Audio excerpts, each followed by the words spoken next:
It looks like Donald Trump has put Thomas Massie in his sights, putting out an ad for Kentucky voters to vote against him. He took it a step further. He didn't just put out an ad against Thomas Massie. He went on Truth Social and said that Thomas Massie was bad for the Constitution because he voted against his big, beautiful bill, which was basically just a tax break for the rich. It was going to add to the deficit. He voted against the omnibus bill, which we all know is just a bunch of pork barrel bullshit. Massie didn't want to start World War III by having the U.S. enter into the conflict versus Iran on behalf of Israel. Basically, Trump is mad at Thomas Massie for being the exact same person he has always been since he became a congressman. But let's go ahead and keep it a band. We know the real reason why Trump doesn't like Thomas Massie anymore. It's because of this. Donald Trump got marching orders from AIPAC and Israel, and he's doing what he always does, being a good little puppy dog and taking out the targets of the Zionist apartheid state. Y'all have to understand, Thomas Massie is one of the only congressmen who sat down and did an interview explaining exactly all of the ways AIPAC attempts to control congressmen and senators in the United States. And I have Republicans who come to me and say, that's wrong what AIPAC is doing to you. Let me talk to my AIPAC person.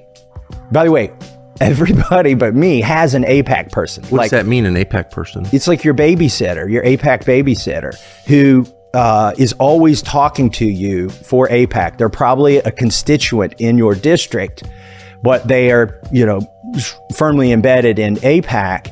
And every member has something like this? I don't know how it works on the Democrat side. But that's how it works on the Republican side. Like, Thomas Massie has been so bold in his willingness to call out AIPAC that when his wife died immediately after he did an interview and spent days railing against AIPAC, everybody raised an eyebrow because we know exactly what Israel is capable of.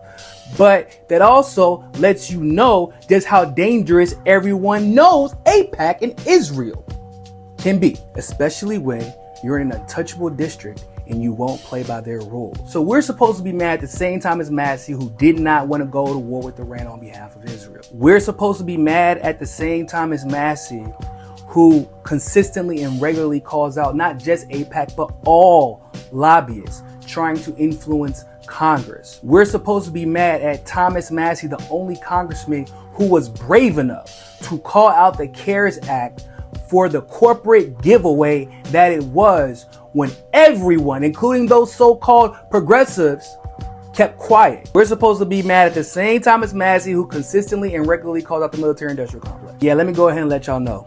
This was a miscalculation on Trump's part, because Thomas Massie has receipts and history on his side, and considering at the moment that Thomas Massie is the only person in the federal government, it would seem, that doesn't bend the knee to AIPAC, who do you think people are going to believe?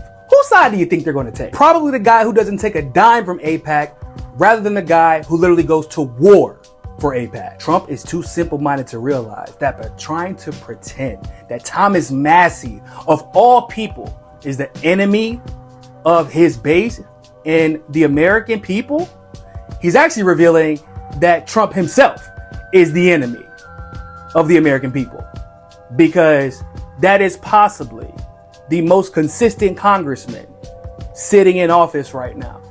And you are trying to take him out because your Zionist masters told you to. And everyone knows it.